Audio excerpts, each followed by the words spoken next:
محترم حضرات، آج کے اس خطبہ جمعہ میں میرا موضوع ہے محبت رسول صلی اللہ علیہ وسلم۔ صحابہ اکرام آپ صلی اللہ علیہ وسلم سے کس طرح محبت کیا کرتے تھے۔ آپ صلی اللہ علیہ وسلم کے آنے کے بعد ان کے اندر کیا بہادری پیدا ہوئی، صحابہ اکرام نے آپ صلی اللہ علیہ وسلم کی کس طرح اتباع کی، آپ کی پیروی کی۔ آپ صلی اللہ علیہ وسلم کے آنے سے پہلے کا کیا حال تھا، آئیے ہم پہلے اس پر نظر ڈالتے ہیں۔ دور جاہلیت کو اگر ہم دیکھیں، نظر ڈالیں تو ہمیں ملے گا کہ نبی رحمت علیہ السلام ایک ایسے زمانے میں اس دنیا میں پیدا ہوئے جب پوری دنیا قسم کی گمراہیوں میں ڈوبی ہوئی تھی۔ اس وقت روئے زمین پر کوئی ایک ملک، کوئی ایک شہر، کوئی ایک بستی ایسی نہ تھی جو ضلالت کے اندر نہ چھپ گئی ہو، ضلالت و گمراہی کے گڈھوں میں نہ گھس چکی ہو، اور وہ اس بستی میں رہتے تھے جس میں کعبۃ اللہ تھا، جس میں بیت اللہ تھا، جس کو حضرت ابراہیم علیہ السلام اور ان کے صاحبزادے حضرت اسماعیل علیہ السلام نے آباد کیا تھا۔ ان لوگوں کا کیا حال تھا، دنیا کا کوئی گناہ ایسا نہ تھا جو ان کے اندر موجود نہ ہو۔ شراب وہ پیتے تھے، جوا وہ کھیلتے تھے، برائی بدکاری کا ارتکاب وہ کیا کرتے تھے۔ الغرض دنیا کا کوئی گناہ ایسا نہ تھا جو ان کے اندر موجود نہ ہو، ہر قسم کے گناہوں میں وہ ملوث تھے۔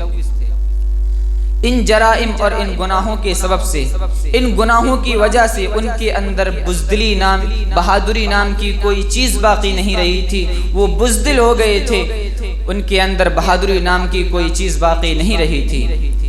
ایک دفعہ جب ابرہہ ان کی سب سے مقدس بستی پر ہاتھی لے کر آیا تو وہ بجائے اس شہر کی حفاظت کے اسے خالی چھوڑ بھاگنے لگے، اور جب کہنے والے نے کہا کہ تم کعبہ چھوڑ کر کہاں جا رہے ہو، اس کی حفاظت کے لیے خون دینے کے لیے تیار کیوں نہیں ہوتے، دشمن کا مقابلہ کیوں نہیں کرتے، تو انہوں نے جواب دیا کہ ہم اپنے گھر کی حفاظت نہیں کر سکتے، جس کا گھر ہے وہ خود اپنے گھر کی حفاظت کرے۔ سبب یہی تھا کہ وہ کون سا گناہ تھا جو ان کے اندر موجود نہ ہو، ہر قسم کے گناہوں میں وہ ڈوبے ہوئے تھے۔ ان کا یہ حال تھا کہ کبھی یمن کا بادشاہ ان کو اپنا غلام بنا لیتا، کبھی ہیرا کے تاجدار اور کبھی روم کا شہنشاہ۔ مکہ والوں کو آزادانہ زندگی گزارنے کا موقع میسر نہیں ہوتا تھا۔ ان گناہوں کے بازار میں جب لوگ تمام قسم ہر طرح کے گناہوں میں ملوث تھے، ایسے دور میں آسمان سے رحمت کی بارگاہ برسی۔ رب کائنات نے رحمت کائنات صلی اللہ علیہ وسلم کو اس دنیا میں رحمت للعالمین بنا کر بھیجا۔ دنیا کے اندر انقلاب آ گیا، پھر وہی بزدل قوم جس کو کبھی یمن والے لوٹتے، کبھی ہیرا والے، اور جس پر دوسرے لوگ حکمرانی کیا کرتے تھے، پھر وہ قوم اس قدر طاقتور بن جاتی ہے کہ اپنے سامنے مکہ کے ایک عظیم لشکر کو کھڑا دیکھتی ہے، اور اس فوج کا کمانڈر سینہ تانے، گردن اٹھائے، اپنی صفوں کو درست کرتے ہوئے نکلتا ہے۔ ایک 14 سال کا بچہ اسے بڑی حقارت کی نظر سے دیکھتا ہے، اس کی کیا حیثیت ہے۔ ایک بچہ جناب عبد الرحمن کے دامن کو تھام کر کہتا ہے کہ چچا جان ہمیں ابو جہل کے متعلق کچھ بتلائیں تو صحیح، وہ کون سا ہے۔ چچا کہتے ہیں کہ میں بڑے تعجب سے اپنی پیچھے کی طرف دیکھنے کا ارادہ کرتا ہوں کہ دوسرا میرے دامن کو تھام کر کہتا ہے کہ ہاں ہمیں بتلائیں تو صحیح کہ ابو جہل کون سا ہے۔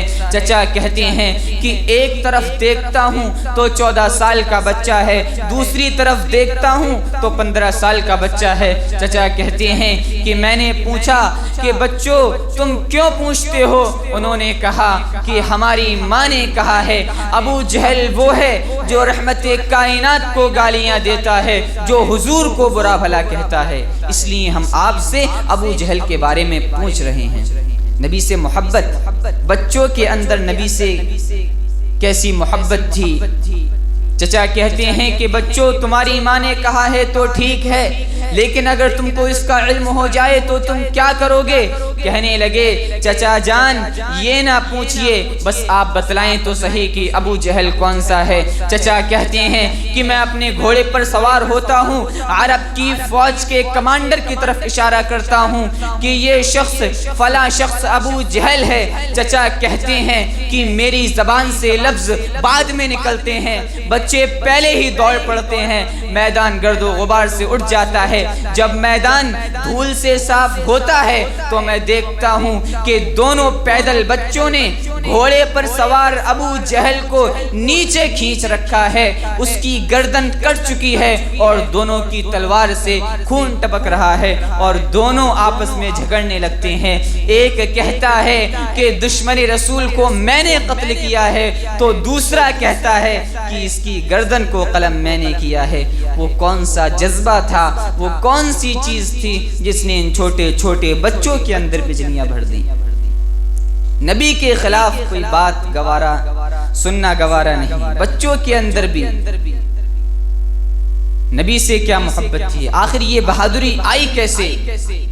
نبی پاک صلی اللہ علیہ وسلم نے ان کے دلوں کو پاک کیا، ان کو گناہوں سے روکا، انہیں دنیاوی لذتوں سے ہٹا کر اخروی لذتوں کا مزہ عطا کیا۔ پھر یہ دنیا کی بزدل قوم ایک بہادر قوم بن گئی۔ صحابہ کرام نے آپ صلی اللہ علیہ وسلم کی سے کیا اتباع کی، صحابہ کرام کا کیا مقام ہے۔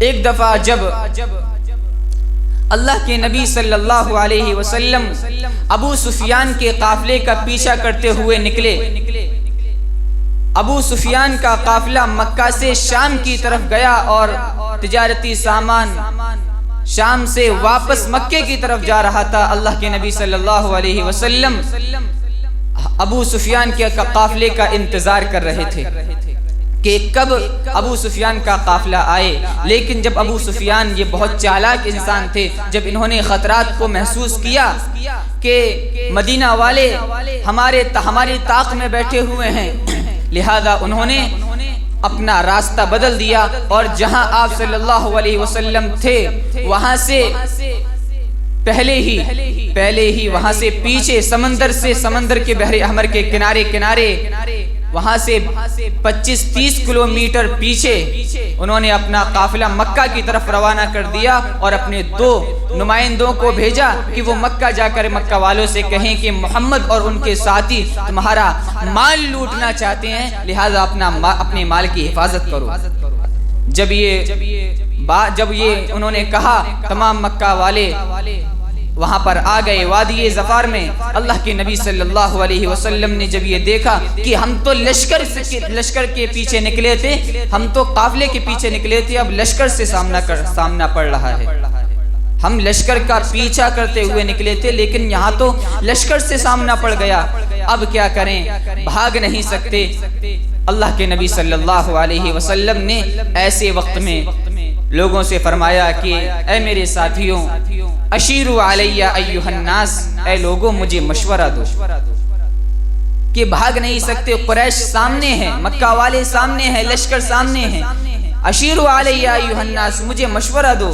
حضرت ابو بکر رضی اللہ عنہ اٹھ کر کھڑے ہوئے اور کہا، اے اللہ کے نبی چلیے آپ جو چاہیں کریں۔ آپ نے بیٹھا دیا، پھر کہا اشیروا علیہ ایھا الناس، اے میرے صحابہ لوگوں مجھے مشورہ دو۔ حضرت عمر رضی اللہ عنہ اٹھ کر کھڑے ہوئے، آپ نے ان کی بات بھی نہیں سنی۔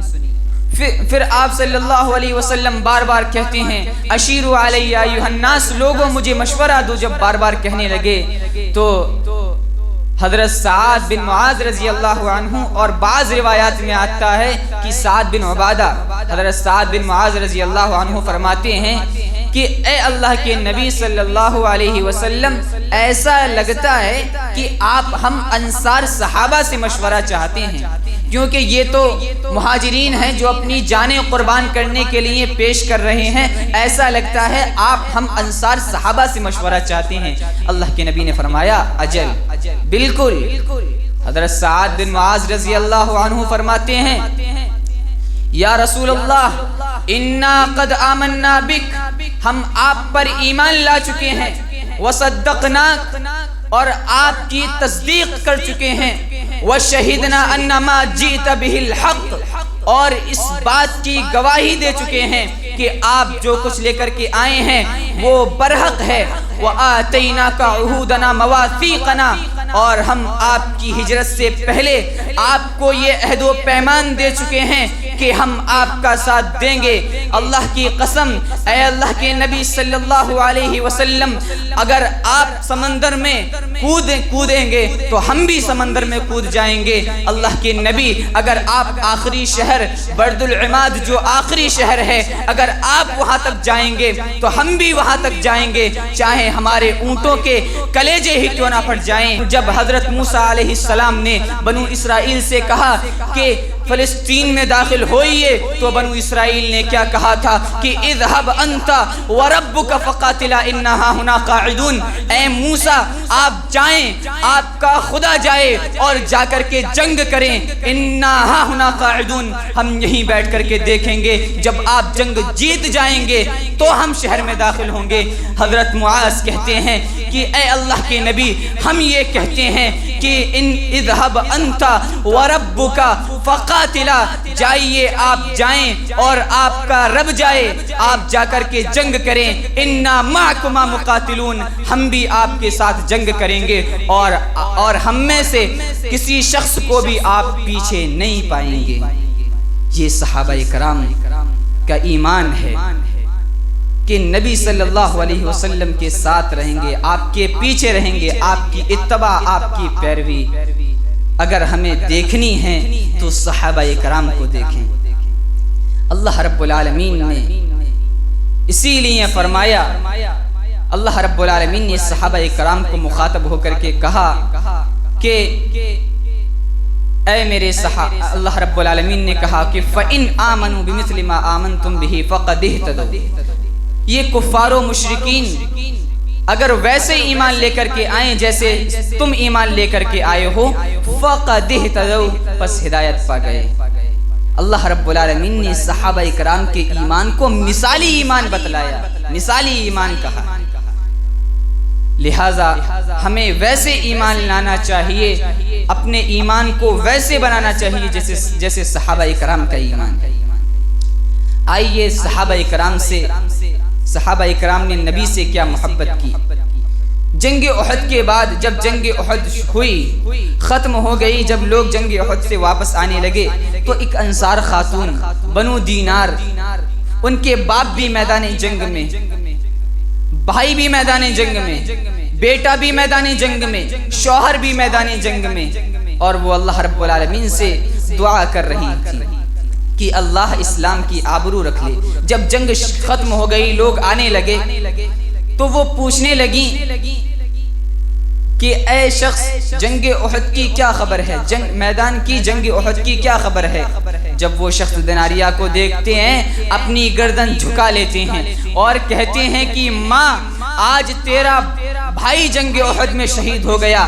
تڑپ اٹھی، کہنے لگی میں نے اپنے بھائی کو نہیں پوچھا تھا، میں نے تو محمد صلی اللہ علیہ وسلم کے بارے میں پوچھا تھا، ان کی کیا خبر ہے؟ کہا الحمدللہ وہ خیریت سے ہیں۔ پھر دوسرا شخص آیا، اس سے پوچھا جنگ احد کی کیا خبر ہے؟ کہا ماں، آج تیرا باپ جنگ احد میں شہید ہو گیا۔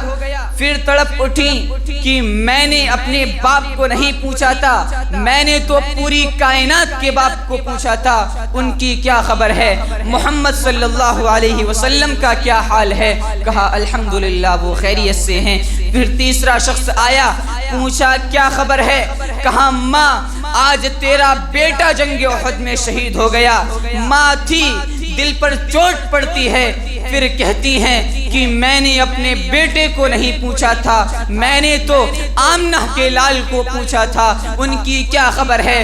کہا الحمدللہ وہ خیریت سے ہیں۔ پھر چوتھا شخص آنے والا آیا، پوچھا کیا خبر ہے؟ کہا ماں، آج تیرا سر کا تاج بھی اس دنیا میں نہ رہا، آج تیرا شوہر جنگ احد میں شہید ہو گیا۔ خاوند کی شہادت کی خبر سنی، آنکھوں میں آنسو آ گئے، آنکھوں میں آنسو آ گئے کہ آج تو سر کا سایہ بھی نہ رہا، جلدی سے اپنے آنسوؤں کو پی جاتی ہیں کہ کہیں رب ناراض نہ ہو جائے۔ پھر کہتی ہیں کہ میں نے اپنے سر کے سائے کے بارے میں نہیں پوچھا تھا، میں نے تو محمد صلی اللہ علیہ وسلم کے بارے میں پوچھا تھا، ان کی کیا خبر ہے؟ کہا الحمدللہ وہ خیریت سے ہیں اور دشمن پیٹ دکھا کر بھاگ گیا ہے۔ جب یہ سنتی ہیں دل کو تسلی ملتی ہے، پھر اللہ رب العالمین سے کہتی ہیں کہ اے اللہ، اگر یہ چاروں قربانیاں تیری راہ میں قبول ہو جائیں اور محمد صلی اللہ علیہ وسلم پر کوئی آنچ نہ آئے تو مجھ کو کوئی غم نہیں۔ یہ نبی سے محبت ہے، ہمارے اندر یہ نبی سے محبت پائی جاتی ہے۔ نبی سے محبت، سچی محبت صحابہ کرام نے کی۔ آج ہم خالی نبی سے محبت کا دعویٰ کرتے ہیں کہ ہم نبی سے محبت کرتے ہیں۔ نبی سے محبت کس نے کی؟ صحابہ کرام نے نبی سے محبت کی۔ آئیے اور دیکھتے ہیں، آگے چلتے ہیں۔ حضرت زیاد بن سکن رضی اللہ عنہ کے بارے میں آتا ہے کہ جب اللہ کے نبی صلی اللہ علیہ وسلم جنگ احد میں تشریف لے گئے تو دشمن کے حملوں کا سارا زور آپ صلی اللہ علیہ وسلم کی ذات اقدس پر تھا۔ وہ یہ سمجھتے تھے کہ جب تک حضور زندہ ہیں ہم مسلمانوں کو ان کے دین سے برگزشتہ اور ان کے قدموں کے اندر ڈگمگاہٹ پیدا نہیں کر سکتے۔ چنانچہ آپ صلی اللہ علیہ وسلم کو نقصان پہنچانے کے لیے دشمن آپ کے خیمے پر بڑھ چڑھ کے حملے کرنے لگے۔ اللہ کے نبی صلی اللہ علیہ وسلم نے جب اس منظر کو دیکھا، آپ نے صحابہ کو مخاطب کیا، فرمایا کہ کون ہے جسے میں اپنی تلوار دوں اور وہ مجھ سے یہ وعدہ کرے کہ جب تک زندہ رہے گا میرے خیمے پر پہرا دیتا رہے گا، میرے خیمے کے دروازے پر پہرا دیتا رہے گا۔ اسی وقت ایک دبلے پتلے صحابی حضرت زیاد بن سکن رضی اللہ تعالی عنہ اٹھ کر کھڑے ہوئے اور کہا، اللہ کے حبیب آپ مجھے اپنی تلوار دے دیں، میں آپ سے یہ وعدہ کرتا ہوں کہ جیتے جی آپ کے خیمے سے نہیں ہٹوں گا۔ اللہ کے نبی نے دیکھا کہ یہ کمزور ہیں، آپ نے بیٹھا دیا۔ پھر وہی سوال کیا، پھر حضرت زیاد کھڑے ہوئے، پھر بیٹھا دیا۔ پھر وہی سوال کیا، پھر حضرت زیاد کھڑے ہوئے، آپ نے اپنی تلوار حضرت زیاد کو دے دی اور کہا، زیاد وعدہ کیا ہے، وعدہ پورا کرنا۔ نبی سے کیا ہوا وعدہ پورا کس طرح کرتے ہیں، آئیے ہم دیکھتے ہیں۔ حضرت زیاد کہتے ہیں، اللہ کے حبیب وعدہ نبھاؤں گا۔ حدیث میں آتا ہے کہ جنگ شروع ہوئی، دشمن آپ صلی اللہ علیہ وسلم کو نقصان پہنچانے کے لیے آپ کے خیمے پر حملے کرنے لگے۔ ہر حملہ آتا زیاد اسے اپنے سینے پر روک لیتے، اپنے سینے سے روک لیتے۔ حضرت آپ صلی اللہ علیہ وسلم کے خیمے تک پہنچنے سے پہلے اس کو اپنے سینے پر لے لیتے۔ حدیث میں آتا ہے کہ 72 زخم لگ جاتے ہیں، بے ہوش ہو کر زمین پر گر پڑتے ہیں۔ اللہ کے نبی صلی اللہ علیہ وسلم خیمے کے اندر ہیں، بے ہوش ہو کر زمین پر پڑے ہوئے ہیں۔ حضرت طلحہ اور حضرت زبیر آگے بڑھتے ہیں، حضرت زیاد کو اٹھاتے ہیں۔ اٹھاتے سمے ہوش آتا ہے، حضرت زیاد کو اٹھا کر زخمیوں کے کیمپ میں لے جانا چاہتے ہیں تاکہ ان کے زخموں پر کچھ مرہم پٹی کر دی جائے۔ اٹھاتے سمے ہوش آ گیا، حضرت زیاد پوچھتے ہیں کہ یہ تم کیا کر رہے ہو؟ کہتے ہیں کہ زیاد تم بہت زخمی ہو، ہم تم کو زخمیوں کے کیمپ میں لے جانا چاہتے ہیں تاکہ تمہارے زخموں پر کچھ مرہم پٹی کر دی جائے۔ یہ سنتے ہیں حضرت زیاد کی آنکھوں میں آنسو آ جاتے ہیں اور کہتے ہیں کہ مجھ پر رحم کرو، مجھے زخمیوں کے کیمپ میں نہ لے جاؤ۔ میں نے اللہ کے نبی سے وعدہ کیا ہے کہ جب تک زندہ رہوں گا آپ کے خیمے پر پہرا دیتا رہوں گا، ابھی میری زندگی کی سانسیں باقی ہیں، مجھ پر رحم کرو، مجھے زخمیوں کے کیمپ میں نہ لے جاؤ۔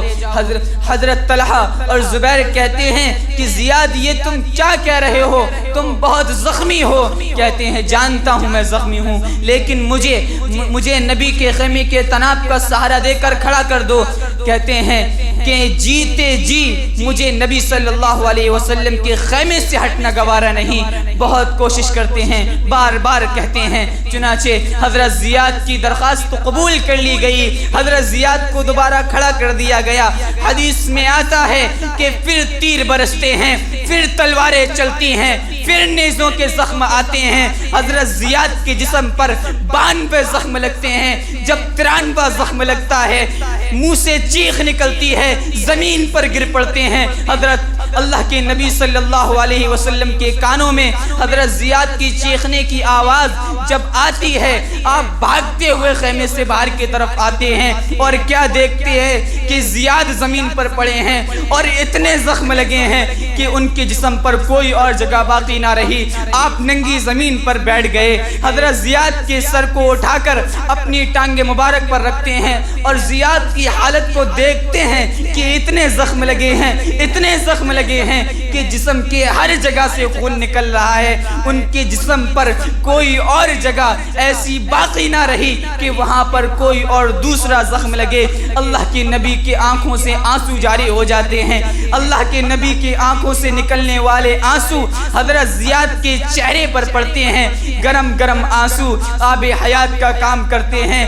آنکھیں کھولتے ہیں تو کیا دیکھتے ہیں کہ نبی کا چہرہ سامنے ہے، پھر بند کر لیتے ہیں کہ کہیں میں خواب تو نہیں دیکھ رہا، پھر کھولتے ہیں، پھر بند کر لیتے ہیں۔ اللہ کے نبی اپنا ہاتھ اٹھا کر حضرت زیاد کی آنکھوں پر رکھتے ہیں اور اللہ کے نبی صلی اللہ علیہ وسلم سے حضرت زیاد کہتے ہیں کہ اے اللہ کے نبی، آخری وقت میں اپنی زیارت سے محروم تو نہ کیجئے۔ جب اللہ رب العالمین مجھ سے یہ پوچھے گا کہ جب تو دنیا سے آیا تو کیا کرتا ہوا آیا، تو میں اللہ رب العالمین سے کہوں گا کہ اے اللہ، جب میں اس دنیا سے آیا تو تیرے نبی کا وعدہ پورا کرتے ہوئے آیا، اور سب سے آخر میں میری نظر جس چہرے پر پڑی وہ تیرے محبوب کا چہرہ تھا، وہ تیرے نبی کا چہرہ تھا، وہ تیرے حبیب کا چہرہ تھا۔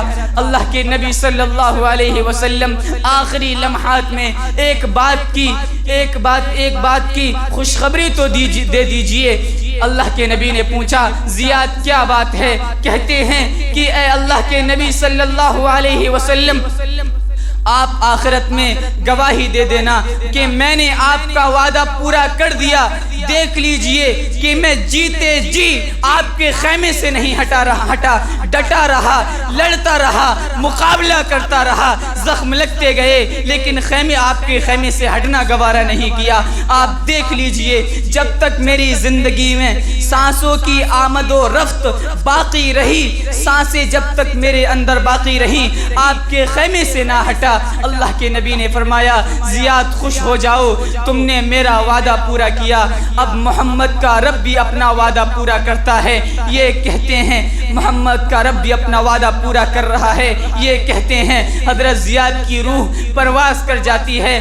صحابہ اکرام کا مجموعہ اللہ کے نبی اور زیاد کے اس منظر کو دیکھ رہا ہوتا ہے، آنکھوں سے آنسو جاری ہوتے ہیں۔ اللہ کے نبی صلی اللہ علیہ وسلم اپنے صحابہ سے کہتے ہیں کہ اے میرے ساتھیوں، کیا تم نے میرے محب کا وقت دیکھا ہے، مجھ سے محبت کرنے والے کا وقت دیکھا ہے، آخری وقت دیکھا ہے؟ صحابہ کہتے ہیں اللہ کے نبی، ہاں ہم نے دیکھا ہے۔ اللہ کے نبی کہتے ہیں کہ اے میرے ساتھیوں، تم کو کیا معلوم ہے کہ حضرت جبرائیل نے مجھے آ کر کے خبر دی ہے کہ اللہ رب العالمین نے حجابات پردے اٹھائے اور میں نے دیکھا کہ اللہ رب العالمین نے حضرت زیاد کی روح کے استقبال کے لیے جنت کے 8 دروازے کھول دیے۔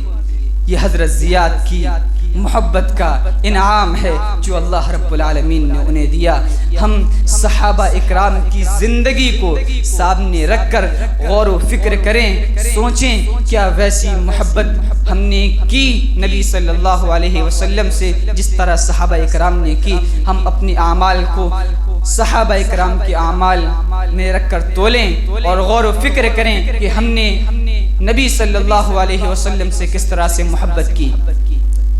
وہ صحابہ اکرام تھے، آپ صلی اللہ علیہ وسلم کی محبت انہوں نے کی، آپ سے محبت، سچی محبت صحابہ اکرام نے کی۔ قرآن پر عمل کرنا کہ اگر ان کے سامنے کوئی آیت معلوم ہوتی اور اس کے اندر کوئی حکم ہوتا تو وہ فوراً اس پر سجدہ ریز ہو جایا کرتے تھے۔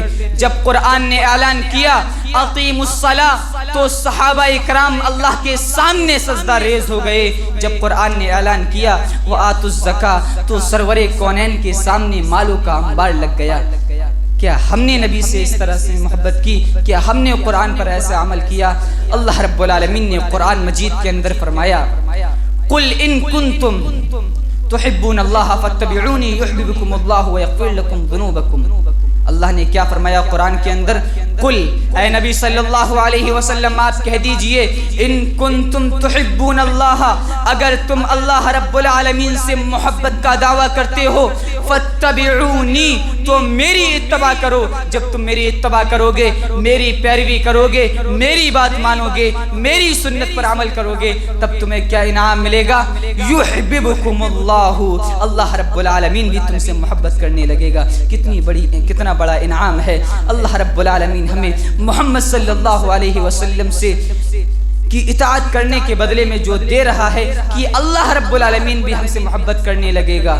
اور اس سے بڑی کامیابی ایک انسان کے لیے کیا ہو سکتی ہے کہ اللہ رب العالمین اس سے محبت کرے۔ ٹھنڈی کا ماحول ہے، ٹھنڈ چل رہی ہے، یہ ہم لوگ صبح میں فجر کی نماز میں وضو کرتے ہیں کس لیے؟ تاکہ جنت مل جائے، اللہ رب العالمین راضی ہو جائے۔ اللہ رب العالمین کہہ رہا ہے کہ میں کیسے خوش ہو سکتا ہوں، کیسے خوش ہوں گا؟ ایک طریقہ اللہ نے یہ بتا دیا کہ تم میری نبی کی بات مانو، میں تم سے محبت کرنے لگوں گا۔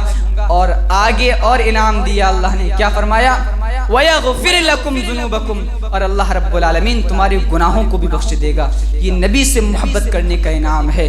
ہم اپنے اندر غور و فکر کریں، سوچیں کہ ہم نے نبی صلی اللہ علیہ وسلم سے کس طرح سے محبت کی۔ ہم اللہ رب العالمین سے دعا کرتے ہیں کہ بار الہ ہمیں نبی صلی اللہ علیہ وسلم سے سچی محبت کرنے کی توفیق دے۔ اللہ رب العالمین ہمارے اندر ویسا ایمان پیدا کر جیسا صحابہ اکرام کے اندر ایمان تھا۔ آمین۔ اے اللہ جب تک اس دنیا میں رہیں دین اسلام پر قائم رہیں، جب ہمارا خاتمہ ہو تو ایمان پر ہو۔ آمین۔ بارک اللہ لنا ولکم فی القرآن العظیم ونفعنی وإیاکم بالآیات والذکر الحکیم انہ تعالی جواد کریم ملک بر رؤوف الرحیم۔